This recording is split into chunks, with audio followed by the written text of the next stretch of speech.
Hello and welcome to Saturday Morning Cartoons, the Collider weekly podcast for all things animation, including reviews and interviews. Coming to you all the way from the Battle on an Axis, I'll be your host, Dave Trumbore. Joining me all the way from Tashi Station, where he just picked up some new power converters, it's my special guest, Rafael Motomayor. How's it going, bud? Hey, thank you for having me. Thanks for being here. We've known each other for a long time, and I've wanted you on the show for a long time, just haven't had the opportunity, but thank you so much for joining me for this very special episode. What are we talking about today? Why are you here? What's going on? It's my absolute pleasure, and we are here to discuss the return of Star Wars: The Clone Wars. Yeah, exactly. So we've got season 7, or the final season, or the revival season, or whatever you want to call it, coming to Disney Plus. Actually should be available now as you guys are listening to this episode. So we wanted to get Rafael on here. He's a regular contributor over at Collider. Also has a bunch of other outlets that he writes for. Do you want to drop a few plugs there and tell the folks out there what you're working on, what your beat is, where they can find you? Well, everything I write is always, I post on my Twitter, which is just my name, at Rafael Motomayor. That's Motamamayor. I've been writing a bunch about Clone Wars and everything Star Wars. I have a piece that I will reference later on over at Sci-Fi about how the show make us feel bad or good for both sides of the war. I wrote a thing over at Collider about the previous Clone Wars show. That's Genndy Tartakovsky's Clone Wars without the, which is really a fantastic show. Definitely, and I definitely want to talk about a little bit more of that. We'll kind of thread that into the conversation as we go. As you guys know here on the show, when we talk about an episode or a series overall, we break it down into the good, the bad, and the LOL. We don't talk about the ugly here because we know a lot of work goes into these shows, and we couldn't possibly do it ourselves, so we want to give credit where credit is due and just tell you some things that maybe made us laugh, whether they were intentional or otherwise. But before we get into that, we want to turn it over to our longtime listener and friend of the show, Bobby Anthem. You know him, you love him. He's going to give you the synopsis for this particular episode and this new season of Clone Wars. Bobby, take it away. The award-winning continuation of the saga Star Wars: The Clone Wars returns for its epic conclusion. With ambitious, groundbreaking computer animation from Lucasfilm Animation, classic characters, astounding action, and the timeless battle between good and evil, Star Wars: The Clone Wars expands the Star Wars story with all new adventures set in a galaxy far, far away. Now it is the end of the historic Clone Wars, as the forces of darkness have amassed great power in their bid to transform the Republic into the Galactic Empire. In the conflict's final days, clone troopers specialize for the dangerous missions ahead. Ahsoka Tano confronts life outside of the Jedi Order, and a familiar menace returns to wreak havoc. The explosive final chapters of the Clone Wars chronicle the end of a major era in Star Wars history. In Episode 701, The Bad Batch, Captain Rex and the Bad Batch must infiltrate an enemy based on an Axis. Bobby, thank you so much, as always. I think we've talked about this before, my co-host Sean and myself, but we usually try to see what character Bobby would like to play in the particular episode or series that we're talking about. We've talked about a lot of Star Wars here. Bobby can play whatever he wants. So, Bobby, that's up to you to let us know whatever you want to play. We'll leave that one to you. However, today, before we get into the good, the bad, and the LOL, Rafael, I want to talk to you a little bit about the history of Clone Wars. I mean, going back, almost 20 years now? When did Genndy Tartakovsky's first original animated Clone Wars series come out? That was between 2003 and 2005, right after Attack of the Clones. The story goes that George Lucas wanted to tell the story of the titular Clone Wars, since the movies don't really show us anything about it. We only see the very first battle really briefly, and then the last, 2-3 days of the war. And even then, we only focus on a handful of characters. So he brought in Genndy Tartakovsky, who at that time was known for Samurai Jack and Dexter's Laboratory over at Cartoon Network, to develop what was supposed to be a 1-minute segment, but afterward they settled on like 3 to 5 minute really short episodes that I remember aired like during the commercials. And when you were seeing some random show, and then suddenly, this is Star Wars, and there's Obi-Wan, but they look differently, and they certainly add really differently. Yeah. As I wrote my piece for Clatter, they were pretty much gods in that show. Yeah, what was it about that particular take on the mythology? What was it about the characters, the action specifically? What was it about the mythology that you personally liked as our first kind of introduction to Clone Wars? Well, what the show does really well is that it kind of builds up the Jedi myth. It doesn't really, compared to what we had seen at that point, the original trilogy showed us this really, this order that was dying out. There was only Obi-Wan and Yoda, and Luke doesn't really know what he's doing.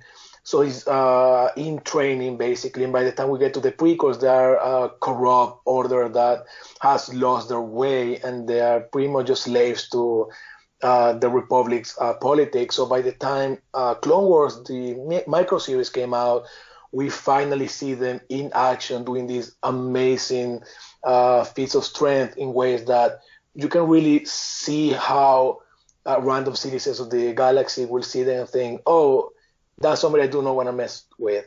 That's someone that I can't believe will like save the galaxy or stand up against an army of droids or whatever.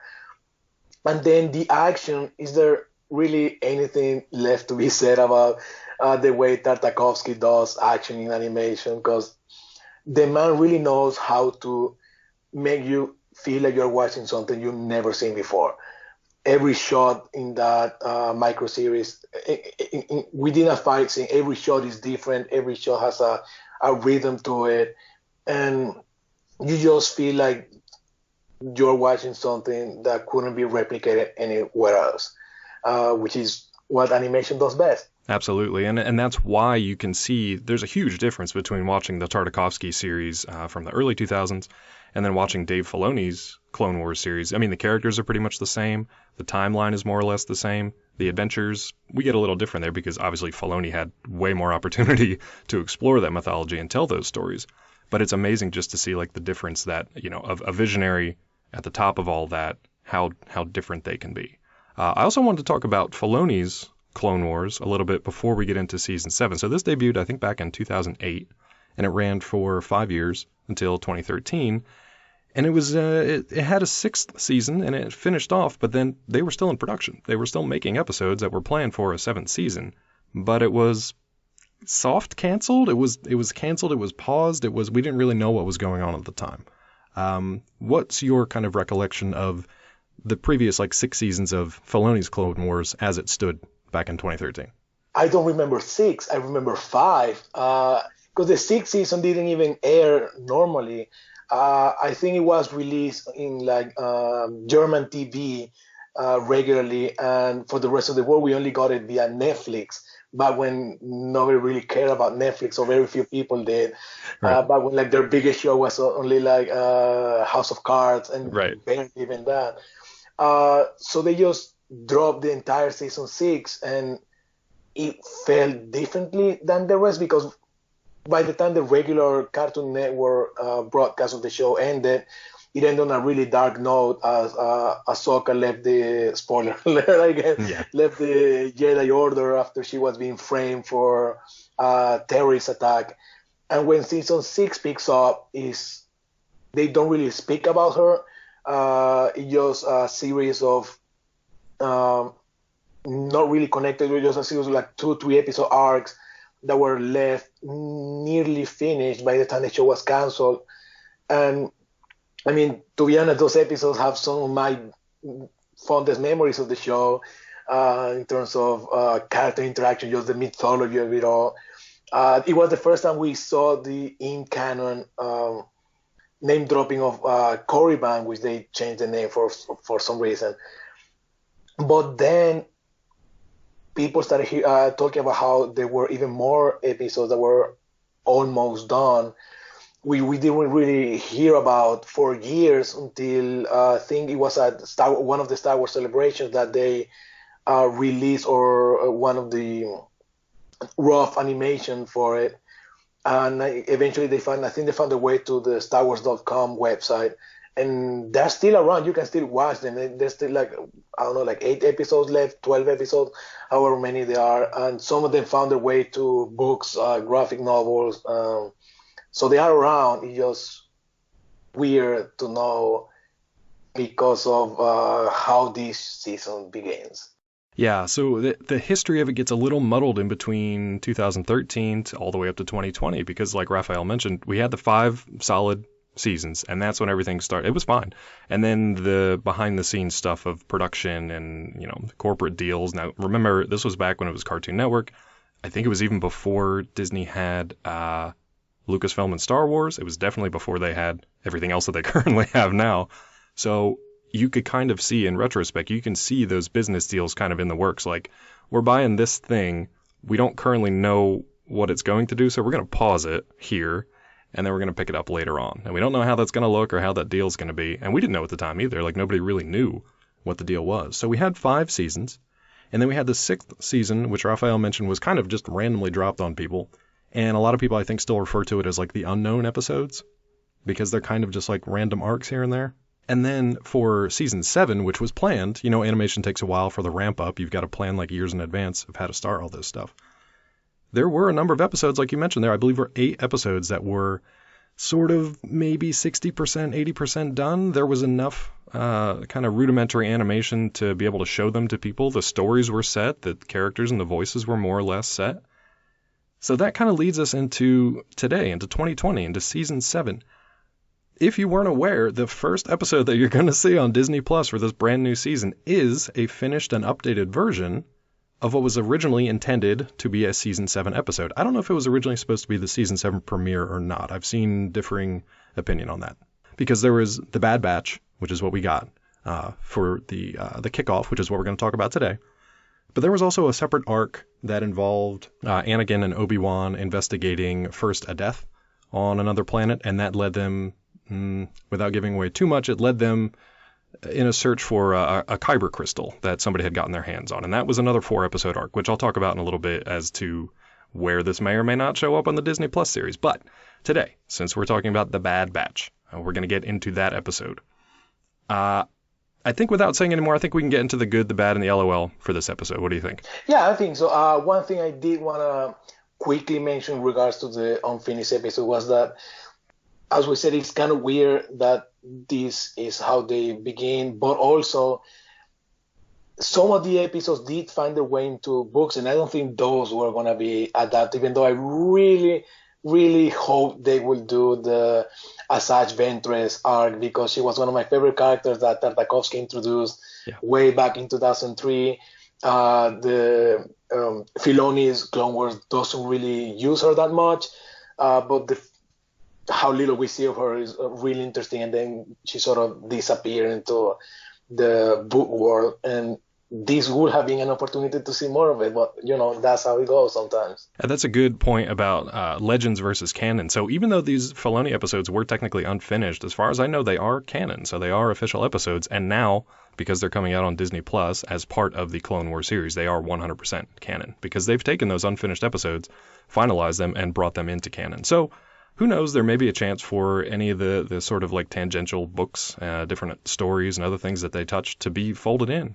Sometimes they'll take a character and just be like, that character's canon now. Even though like their stories and books aren't necessarily, so you never know. But let's talk about the Bad Batch. What worked for you? We're going to start with the good. So we're going to hit all the highlights, all the stuff that worked. And just so you guys out there are aware, Disney does have an embargo. We've seen a couple episodes, but Disney does have an embargo for episodes to come because these are released weekly. So we are only going to be talking in detail about the episode that is currently available. So even if you've seen the previous episodes, even if you're aware that those have been out there for 5 years, we're not going to talk too much about that. We're going to try to keep it limited to just the episode that we saw because some things have changed. We've definitely seen an updated version. But before I ramble on too much, Raphael, what worked for you about the Bad Batch? Well, it really felt like no time had passed. If you're a fan of the Clone Wars, this will be like just meeting some old friends. They may look a little bit differently than you remember. They look like they were done with better technology, maybe. And they have better makeup, to say it like that. But their interactions are the same. The humor is the same. It's pretty much what you loved and expected from a return to form for Clone Wars. Those that were maybe on the fence about Star Wars Rebels in terms of animation, this is exactly as it used to look back in the Clone Wars, which at the same time we'll talk about that later. It feels a bit strange going from one type of art style, to say like that, to the present one. It worked for me at times, but what really did it for me was the new characters, the titular Bad Batch. The clones were sort of my favorite parts of the Clone Wars. Just seeing them, getting to know them, everything from like the Domino Squad to the one-off characters like the Deserter. They really became the heart and soul of the show. And seeing this new group of characters that have even more of a personality, it does make me want a whole series about them. And I don't feel I'm going to be alone in that. So we'll see how much they really, how big of a part they have in this new season. But so far, I'm really happy with them. Definitely, yeah. And I think the first thing that really struck me, obviously, was the animation change. You get a little bit of whiplash if you're like watching the original series from, say, 2013, and then you're like, oh, there was this unfinished thing with like half-rendered, not fully rendered animation. And then you go to Rebels or you go to Resistance and you get those changes. And then all of a sudden you're kind of like thrown back into this world and you're just like, whoa, like it looks like the Clone Wars that I remember, but it looks better because they've like, everything's fully rendered. You had the advent of 5-7 years worth of technological advances, and they already had an existing framework to work off of. So I'm going to revisit that particular point in a little bit, but I really like the animation. It looked fluid. Like you said, it looks like we just picked up where we left off previously, but everything looks a little sharper, moves a little smoother, and it's pretty. Like it's just a pretty looking show. I think we also get the return of the original voice cast here. So we've got Dee Bradley Baker, who's doing like pretty much every voice, as far as I know, since he's the challenge with having clones as your main character. They're all supposed to be essentially the same. So when you have one voice actor who voices one, they voice all of them. They could have had a little bit of leeway with the Bad Batch when they came in because they're quote unquote like the defective or engineered clones to be different. So they could have gotten away with stuff. But he's such an insanely talented actor that you could have thrown twice as many clones at him and he would have been like, fine, I'll voice them all. I'll find something different. I'll find a new wrinkle. I'll find a little trait that's different about all of them. He knocked it out of the park. I mean, everybody did, but this was pretty much his episode to carry. Oh, absolutely. I was astonished by how much of a personality he gave the new characters. Because we have seen him play around and you still feel like they're all based on the same person. But they have tiny changes in how they speak, in how they act. But with the Bad Batch, I do feel like even if, as you say, they could have gone a little bit further in, he still gives them enough of a personality that you feel like, oh yeah, no, they're not the same. They may have the same sort of DNA inside them, but there's something different about them. And you see them physically, like there were at least two of them that I thought what happened there? Because they don't look at all like they are from Jango Fett. And in terms of the characters themselves, just how they act, just seeing them together, just seeing Dee Bradley Baker play off himself so much, it's just astounding to see, especially after so many years. He's like he never left. He just kept going. Yeah, he's amazing. Maybe just the fact that he recorded this a few years ago, we don't know. It's possible. I'd love to know the behind the scenes of what all they actually had to do. Like, did they take the original animation and just run it through a new renderer? Did they start from scratch or like use this as like a framework that they made new stuff from? Did they go back to the original voice recordings? I would love to know all that stuff, which they'll probably never tell us. But either way, like his range was incredible. And I think a lot of that, a big part of that is obviously Baker, but it's also that these individual characters of the Bad Batch are very like specific and iconic to each other. Did you have a favorite of the newcomers? We can talk about all of them, but did you have a favorite? First off, I did see the original version of this episode, and it does feature the same dialogue most of the time. There are a couple tiny little changes.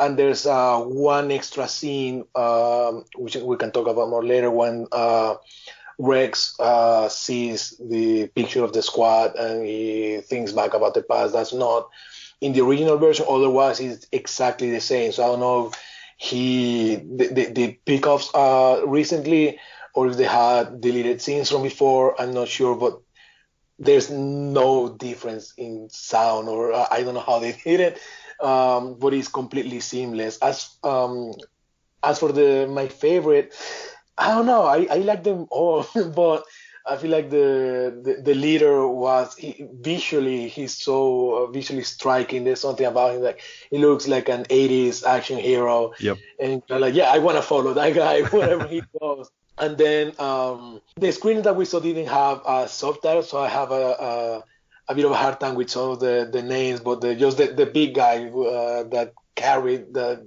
spaceship, he was just so funny. Yeah, so I think we have the leader, I think was Hunter, and then the big guy who's like genetically engineered to be like way stronger than he even looks like he is. Like he's huge to begin with. He's like twice the size of any other clone. But then yeah, at times he's not gonna like. There happens to be a spaceship that's like fallen on one of their comrades, and the other guys are like, "There's no way he's gonna get him out of there," and they're like, "No, he's not gonna get him out. He's gonna move the ship out of the way," and he just like picks up this like shuttlecraft essentially and just moves it aside. That was Wrecker, I think. Yeah, and then we've got like a sniper who you can tell because he has like a scar of like a bullseye crosshairs over his one eye, and I think that's just crosshair. And then we have another guy who's techie, and he does all their technological stuff and hacking into computers and breaking through locks, and I think they just call him Tech. So it's pretty basic as far as the names go, but their names and their descriptions and their visual designs, their character designs, they match what their traits are. They're very specific, one-to-one of what they actually are. So yeah. So you liked Hunter, and you liked Wrecker too. The other two stand out in any way for you? I mean, they do, especially in their interactions with Rex, because we do see that sort of relationship in how they treat each other. The Bad Batch calls the rest of the clones Rex for regular clones, right. I guess. So they do feel like outcasts, even though they're all made from this exact same individual. And I did find it really funny, and I like that interaction, even though we, as far as we see, Rex at least doesn't really know about them. So we don't see any history of how they relate to the other clones, but we do something that the Clone Wars itself does really well. It just hint at this history of hundreds of other missions that we don't know exactly what happened, but we do know that it made an impression on the Bad Batch, and it made them into some kind of legends amongst the army. Yeah, now I really like the mythology that they go into a little bit here, because they make this new group that, like you said earlier, like I'd love to see more of their adventures. Give me a spin-off series that follows the Bad Batch, Clone Force 99, like whatever you want to call them.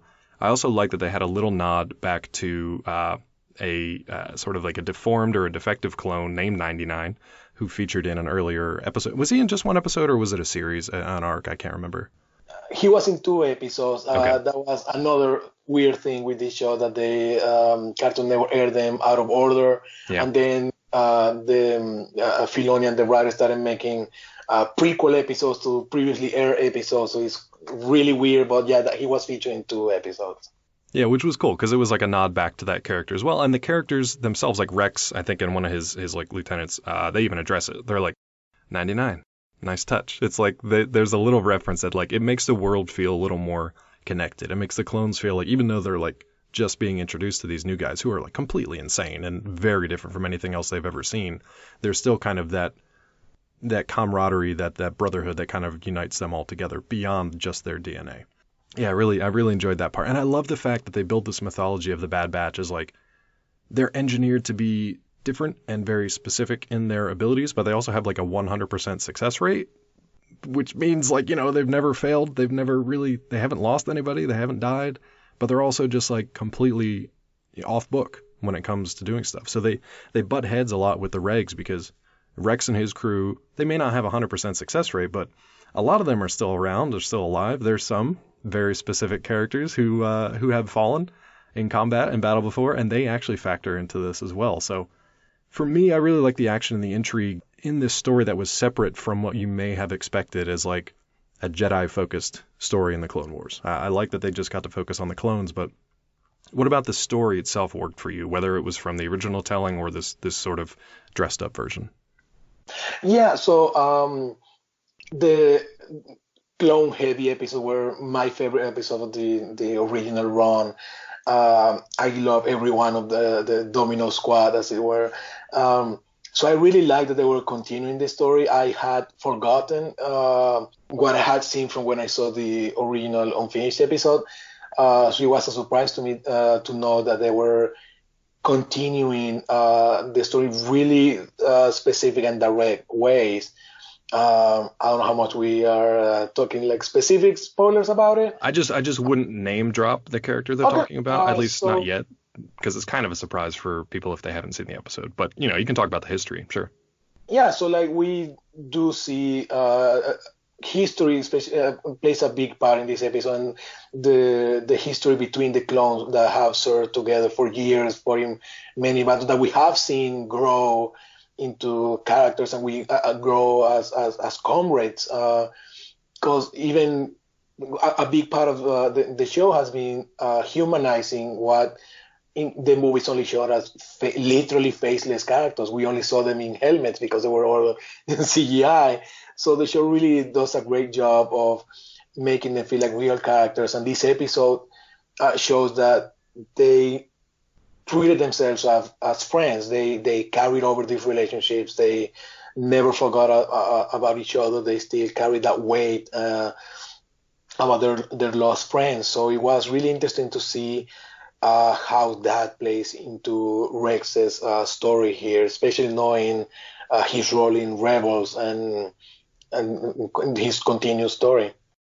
Yeah, and I really like the fact that they played sort of both sides of that. So they didn't just say, oh, Rex had a history with these characters, and we're going to tie this story into it to sort of like either continue that relationship or finish it off. We don't know, until you see all 4 episodes, I guess. But what I thought was more interesting was that the leadership then came in, whether it was the Bad Batch and kind of the new guys on the block, or whether it was Anakin, any of the other generals, sometimes they kind of pushed back and they were just like, Rex, like, we're taking a big chance here with this mission, and we're not, are your personal feelings kind of affecting how far you're going for this? Or like, are you kind of blinded or is your intuition clouded by all this? So they ask those tough questions. Now, granted, they just go with him at the end anyway. Like his conviction kind of shines through, which was great. Whether he's right or wrong, we don't know. But I love that they actually had that pushback of asking the genuine questions, like from a military standpoint of like strategy and, efficiency, like, is this the right thing to do? So again, it just goes back to like the mature storytelling of Clone Wars, and that hasn't changed either. That's still as good as it ever was. What else do you have in the good column for this one? Well, I really liked I'm not sure if that's a LOL thing or a good thing. It's both really, but everything. Sometimes they blend together. Yeah. I love the droids. Oh yeah. That article I wrote for sci-fi.com about the show and how it treats both armies, it was mostly a way to talk about the B1 battle droids, because if you thought they were just dumb, replaceable, expendable pieces of junk in the movies, they really do make you feel bad for them in the show, because they always just have like one-liners and then they get killed, and they look surprised every time it happens. Like they, for some reason, never expect there to be an attack, and there always is, and they always end up dead. So it just gives me tremendous joy to see them being destroyed so easily. I have to ask you, are you a fan of Roger the battle droid from other versions of this series? Oh, absolutely. Okay, you like Roger? Yeah, I like every time they reference that. Yeah. They see both Clone Wars and even Rebels has a joke about it. I love it. Another thing I really like was just how they portray the difference in just the war tactics between the Bad Batch and the regular clones. We talk about how like they have their own specific way of doing things, but we do see that Rex has become a leader. He does his things his way. He plans things through. He works a lot with Anakin, and that has changed the way he approaches things, even to the point that he's becoming really emotional and doesn't really want to follow the rules, which I really like. That for once, Anakin was the only one disrespecting authority, whereas the Bad Batch were just like, yeah, they just go and kill some people. We don't really care about strategy. We're just cool, and that's it. So that was a really interesting way of portraying how different clones think that we haven't really seen before. They're usually just either following a Jedi or planning something pretty much the exact same way. Here we do see that they think radically different.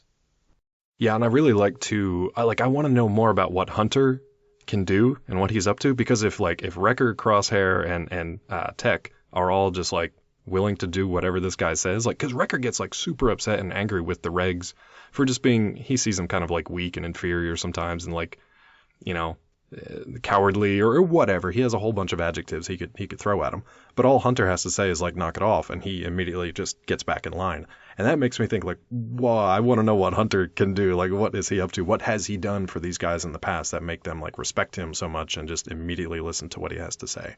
But the same thing goes for Rex and Anakin too. Like you said, they butt heads a little bit in trying to figure out what's going on.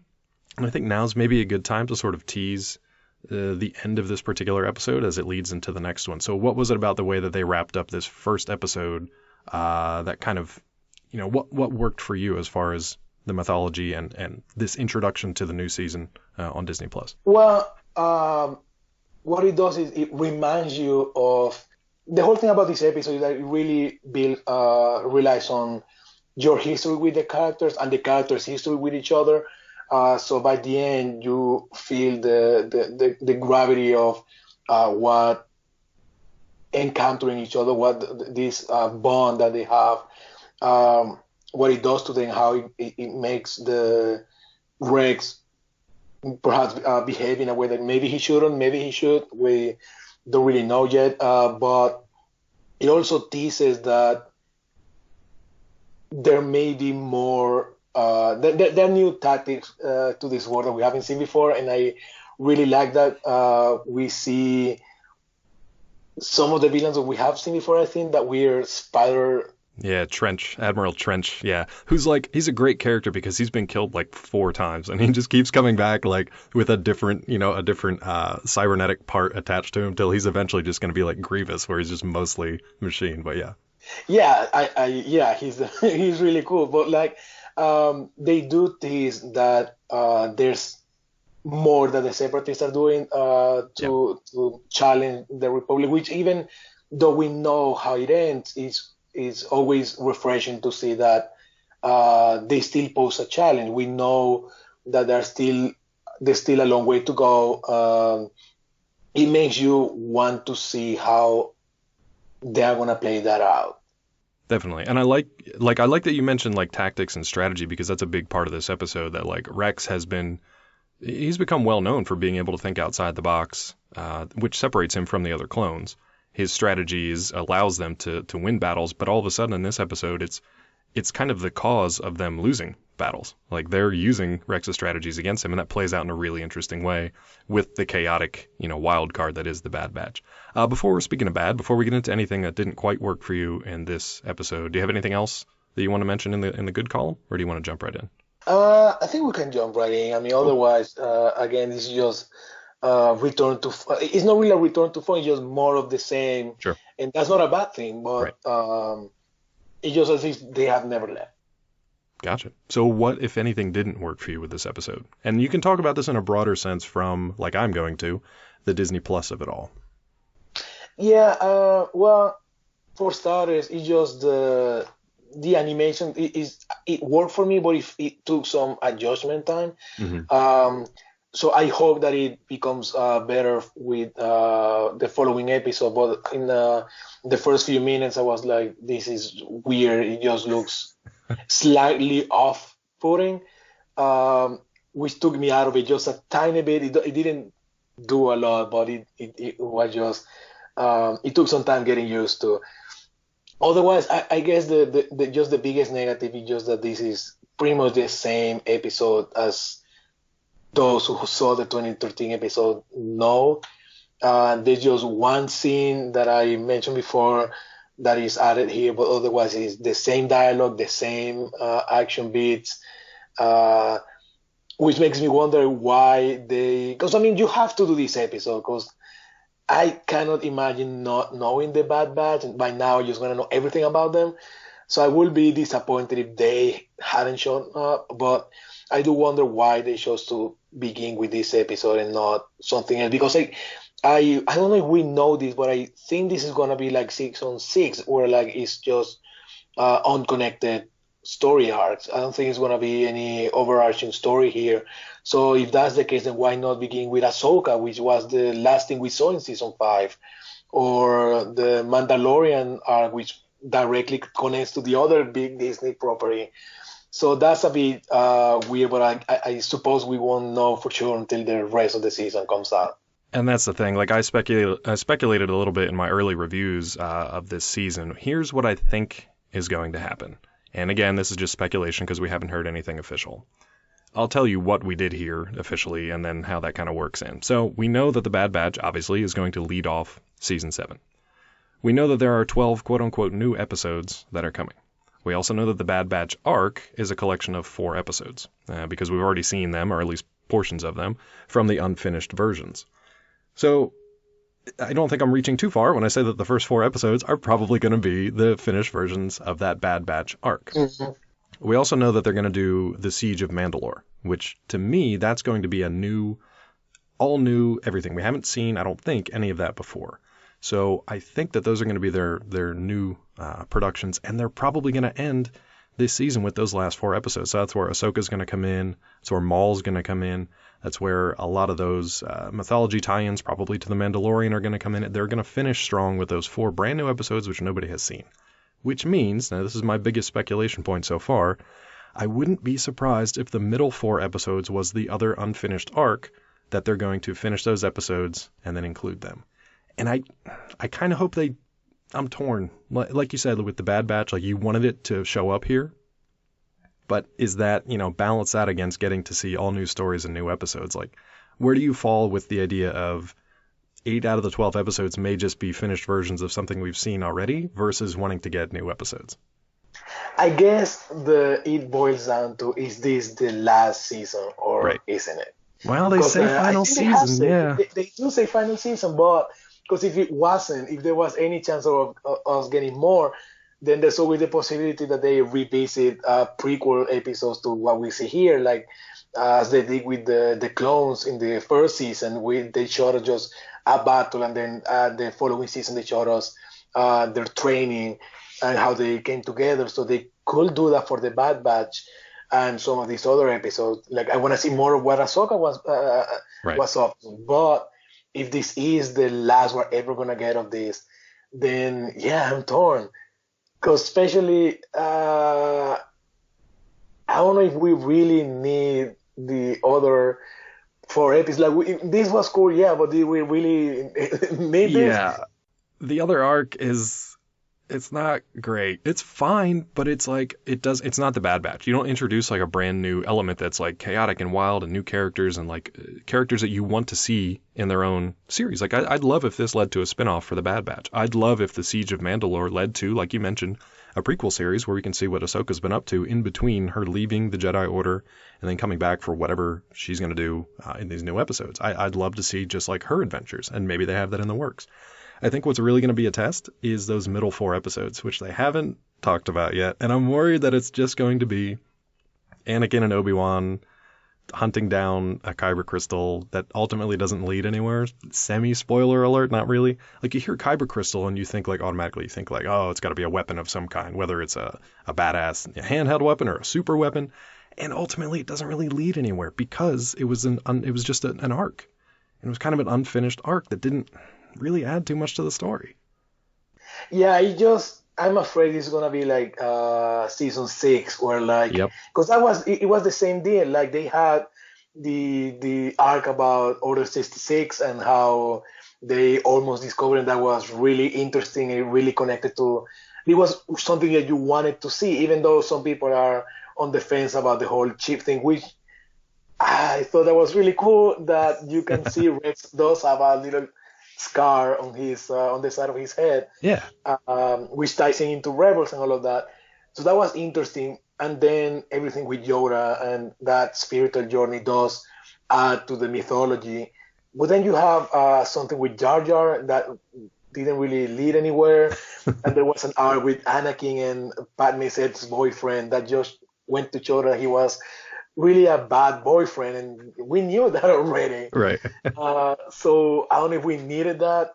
So I don't know, especially if this is gonna be the middle part, and it being Disney Plus and it releasing episodes weekly. Are we really gonna have to wait a month before they get into the good stuff? It's gonna be tough. I think that's the way they're going to go because honestly, it from a business standpoint, it would make the most sense to remake and refinish those, not even remake, but just finish those 8 episodes that you already have in the can. And they can write that off by saying, well, we'll start with the Bad Batch, which I don't think was originally, I could be wrong, but I think originally Anakin and Obi-Wan's adventure may have started off the season 7. So I think they're like, well, we need Anakin and Obi-Wan in here somewhere. We already have those 4 episodes available. Let's just put them in the middle. So, you can say you heard it here first, I guess, but I wouldn't be surprised if they show up in the middle. And then people are like, well, okay, I guess we'll wait, like you said, a month to see the new stuff. Who knows? Maybe they're still working on it. I have no idea if they're still trying to finish up those last 4 episodes, but I think that's probably the way it's going to go. And that's my only gripe. I really loved everything that they did in the Bad Batch, but the way it starts out, you can speculate the next 7 episodes and what they're going to be. You can 100% do it for the next 3 because they have to finish this arc off. It's going to be those middle 4 where we see what they do. I'd love to be surprised. I'd love to get just like random episodes that are brand new and we have no idea what's coming. Or if the Siege of Mandalore was somehow an 8-episode arc that, explores a lot more than we ever knew. That'd be great. But I don't think it's going to happen. I don't know, because you said I don't think we have seen anything from the Siege of Mandalore before, but so I don't know if it was already planned to be a part of it. But remember that the trailer for the season does show some footage from Revenge of the Sith. So I don't know, is that enough for 4 episodes? That feels like a lot for 4 episodes. Well, like we know like Bo-Katan is gonna factor into. We know that Maul's there. We know Ahsoka's coming back. We know that Rex is leading her contingent of like Ahsoka troopers, which is pretty cool. But they can cram a lot of stuff in just 4 episodes. I don't know if it's gonna spread out to 8. Yeah. Yeah, but exactly. So like, if it's gonna be only 4 episodes, it's gonna be really busy 4 episodes. Yeah. It could be 5. I wish it could be like at least just lessen the middle part a little bit. Yeah. Make it not 4, make it 3, 2 if it's okay. But just I'm torn because you really wanted to go out on the best possible terms, and the Siege of Mandalore does feel like it's gonna be that, but also I don't wanna wait for it, knowing what the end is gonna be. Right. Exactly. That's the hardest part of releasing these weekly is that like if you've already seen the unfinished episodes, all 8 of them, you're kind of like, well, okay, I'll just watch these prettier versions of those same stories again, and I'll wait 2 months for the new stuff. And then the new stuff is probably going to have to tie into The Mandalorian. From what we've heard, like everything now in the Star Wars universe is going to have little seeds that tie into each other. And Clone Wars has done that very well throughout its run, so I wouldn't be surprised. I would actually be very surprised if it wasn't somehow tied into The Mandalorian, because there's a lot of like Darksaber mythology that we don't know where it was between certain times. That shows up in The Mandalorian, was big with Bo-Katan and sort of the Mandalorian stuff in Rebels. So yeah, we'll see what happens with that. But anything else for this particular episode or the overall kind of plan for Disney Plus that didn't sit right with you? No, I think it's just a big question mark at the moment. Sure. It's just, we may end up loving what they do with the season, but we won't know until 8 2 weeks months from now. Yeah. So it's hard. So, but it's still like, it was a good start. I'll say that. Definitely. We'll see. Yeah, we'll see. But at the end of this show, we always like to end with our LOLs. So again, we talk about stuff that made us laugh for one reason or another, whether it was intentional or not intentional. I think in this case, most of the stuff was intentional. There weren't too many things for me, at least, that were just like so ridiculous or outlandish that they just didn't work. So what about you? What actually had you laughing during this half hour? Again, it was mostly the droid. It Yeah. just everything they do. There were two in particular when they're attacking. The first time the Bad Batch attack as a group of droids, they start throwing grenades and shooting at them, making them explode, which was really cool. Yeah. How they were like super synchronized, and one of them catches and just go like, "Oh, what is this?" and explodes. It's like you saw it, you know what it is. Um, and then you just like every time they see the group of clones coming, they're like, "Oh, you're not supposed to be here," and they get shot. It's just every time they come out, I it's one of the things about the Clone Wars and the Filoni. We compared it before to the Tartakovsky show, but one thing that Filoni does really well is insert humor into it. Where the Tartakovsky show, because of its really short runtime, was just focused on the visuals and the action. This really not only have really dark and mature themes, especially when it comes to the clones, but it does have some goofy humor that works as it's supposed to, unlike most of the prequel humor. Right. And just the way they again, like they improve the droids and make them like, yeah, we know they're ridiculous and they make no sense, but let's make fun of it and make it a point. And I really love that. Yeah, the tonal stuff that they hit with, it all lands, which is really tough to do, especially with comedy. But then also talking about the Bad Batch, one of the funniest parts to me was Wrecker. And Wrecker could have gone way the other way. He could have been like, you could have hated Wrecker. You could have hated how kind of like stereotypical he was for being just like a big dumb strong guy who's mad at everybody. But there was something about Baker's delivery and something about the writing that he kind of like, he's kind of a big dumb strong guy, but you actually kind of like him at the same time. He stands up for his team. He's a little aggressive and assertive when it comes to the Regs and Rex, who we know and love because we've been with him for like hundreds of episodes now. But there was just something about him that for me personally, I just found him hilarious and I kind of wanted to see what he was going to do next. Like there are mentions, I don't remember if this is this episode or the second one, so forgive me, but there are mentions where, I think that is in the second one. Essentially, Wrecker doesn't really follow orders unless it's from Hunter. So I'll just leave it at that. But if you have 100 battle droids in front of you and there's only 4 of you and there's no, cover in sight, Wrecker will pick up like a piece of shielding from a ship and just rip it off and then hold him in front of him while he just walks into battle and you can just hide behind him. And he's that kind of soldier. So like you mentioned, they all work in sync with each other. They're all very coordinated. That was really fun. But to me, the anchor was more Wrecker, even more than Hunter, because he was just kind of like a big wrecking ball. He was just a bulldozer to get you 90% of the way there, and then Tech could come in and Crosshair would take out any, snipers or guards waiting in the wings. They were doing the cleanup crew, and Hunter was there just to make sure if anything crazy happened, he would take care of it. So I love that Wrecker was just like the blue collar dude that would just like wipe everybody out and get them most of the way there. And he was a lot of fun. So I'm looking forward to see more of him. And I can't stress enough how much I want to see more of the Bad Batch. They've got, whether it's a prequel or whether they go somewhere from here, like, I don't even care. I just want to see more of their adventures. And it could be episodic. Like, it wouldn't have to be serialized. We could just drop in with them on a random adventure, see who they meet, see how they deal with stuff. Now, poor Baker, he would have to pretty much just act out the entire show himself, but I think he'd be up for that.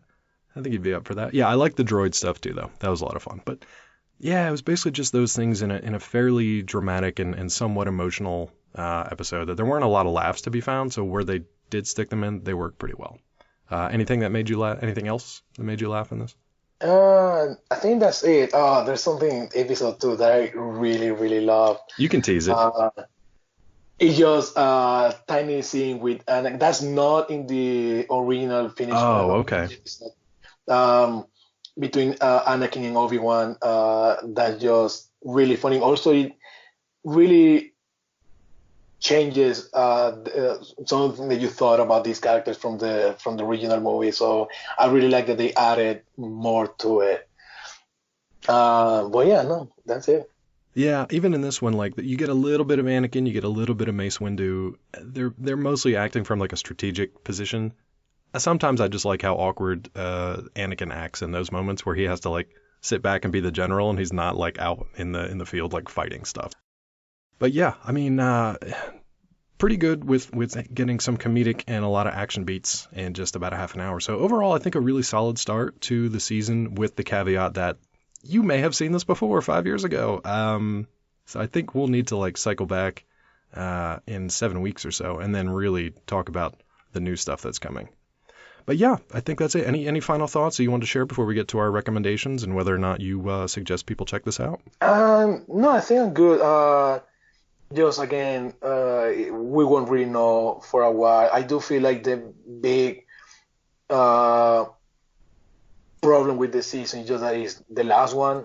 Because even as you say that there's still a lot of episodic content to be done here before the end, but the fact that they want to go straight to the important stuff, the big stuff like the Siege of Mandalore, just pretty much neglects all of that. There's no way you can go from that into just the adventure of Anakin just hanging out with Rex. Right. And I would love to.